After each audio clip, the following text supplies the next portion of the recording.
Hello friends, स्वागत है आपका अभी के टू जेड में।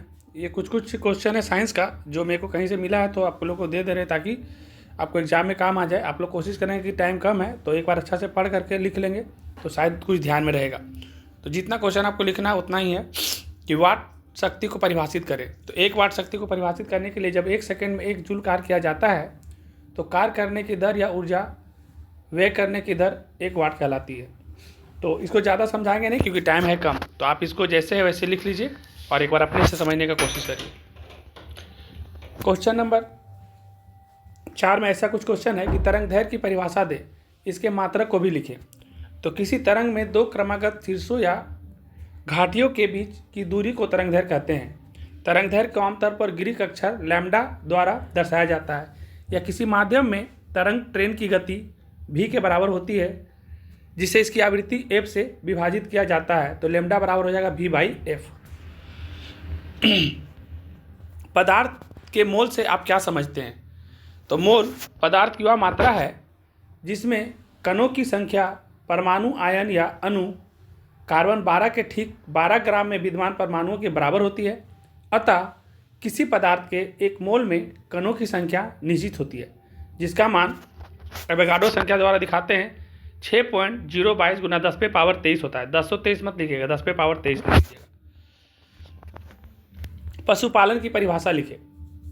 पशुपालन की परिभाषा क्या लिखिएगा कि परिभाषा एवं अर्थ। पशुपालन कृषि का विज्ञान या शाखा है। मतलब पशुपालन जो है कृषि का विज्ञान या शाखा है जो कृषि पशुओं के उत्पादन, देखभाल और प्रजनन से संबंधित है। मनुष्य भोजन के लिए पौधे और जानवरों दोनों पर निर्भर है। हम अंडे, दूध, मांस सहित विभिन्न खाद्य पदार्थों और फाइबर, ऊन, चमड़ा आदि जैसे अन्य उत्पादों के लिए जानवरों को पालते हैं। कार्बनिक खेती में क्या होता है? तो इस प्रकार की खेती में पेड़ पौधे के अवशिष्ट, जानवरों के मल मूत्र, कृषि अवशिष्ट आदि कार्बनिक पदार्थों के अपघटन द्वारा मृदा की उर्वरकता बढ़ाई जाती है। इसमें नील हरित शैवाल का संवर्धन किया जाता है जो वायु से नाइट्रोजन गैसों को ग्रहण कर नाइट्रोजनीकरण यौगिक में परिवर्तित कर जमीन की उर्वरकता शक्ति को बढ़ा देता है। दीर्घ उत्तरीय में क्वेश्चन आ सकता है, बहुपरमाणुक आयन क्या है? आप आंसर में लिखिएगा कि बहुपरमाणुक आयन एक से ज़्यादा परमाणुओं से मिलकर बना आयन होता है। इस पर एक निश्चित आवेश होता है। बहुपरमाणुक आयनों के कुछ उदाहरण ये हैं: ammonium NH4 plus sulphate SO4 whole twice, phosphate PO4 3 और nitrate ion NO3, hydroxide ion OH। और बहुपरमाणुक आयनों के बारे में कुछ और बातें। बहुपरमाणुक आयनों में सहसंयोजक बंधन होता है। किसी दूसरे आयन के साथ आयनिक बंधन बनाने के कारण इन पर धनात्मक या ऋणात्मक आवेश होता है। बहुपरमाणुक आयनों के यौगिक बहुपरमाणुक आयनिक यौगिक कहलाते हैं। और फसल चक्रण क्या है? किस प्रकार यह मृदा की उर्वरकता बनाए रखती है? देखिए, बार बार फसल अगर बदल के करिएगा ना तो ऐसे भी मिट्टी का शक्ति बना रहता है और खेती ज़्यादा होगा। आप एक ही फसल को बार बार करेंगे तो खेती अच्छा नहीं होगा। जैसे कहने का मतलब धान काटने के बाद फिर धान लगाएंगे तो पानी का सीजन भी नहीं रहता और मिट्टी का शक्ति भी कम हो जाता है। तो इसीलिए फसल को बदल बदल के करना चाहिए।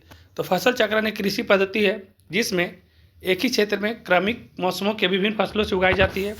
यह तकनीक टिकाऊ कृषि की आधारशिला है क्योंकि यह मिट्टी की उर्वरकता बनाए रखने में, कीट और रोगों के दबाव को कम करने और समग्र परिस्थितियां तंत्र संतुलित को बढ़ावा देने में योगदान देती है। हम ये भी बताए थे कि अगर 2 फसल के बीच में अगर दाल का खेती आप कर लेते हैं तो उससे मिट्टी का नाइट्रोजन शक्ति बढ़ जाता है और उससे भी उसका ताकत बना हुआ रहता है। मधुमक्खी पालन, इसके बारे में हम आप लोग से क्लास में चर्चा किए थे कि अक्टूबर से फरवरी का महीना मतलब ठंडा का महीना में मधुमक्खी पालन सबसे अच्छा बेस्ट है। तो इसके बारे में भी लिखने के लिए आ सकता है। तो मधुमक्खी पालन अन्य उद्योगों की अपेक्षाकृत इस व्यवसाय में कम निवेश किया जा सकता है। मतलब बहुत कम पैसा में आप मधुमक्खी पालन शुरू कर सकते हैं।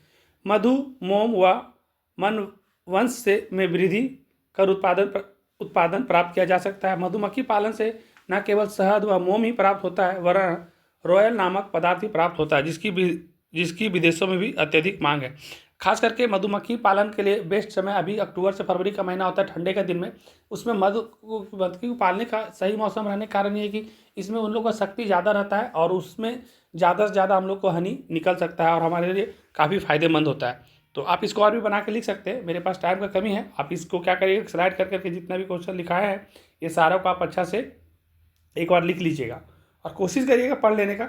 हमको लग रहा है कि याद हो जाना चाहिए। और बाकी ऑब्जेक्टिव क्वेश्चन साइंस में बच गया है, देखते हैं अगर हो पाता तो करके दे रहे हैं। और आप लोग को अच्छा लग रहा है तो वीडियो को लाइक करेंगे। धन्यवाद।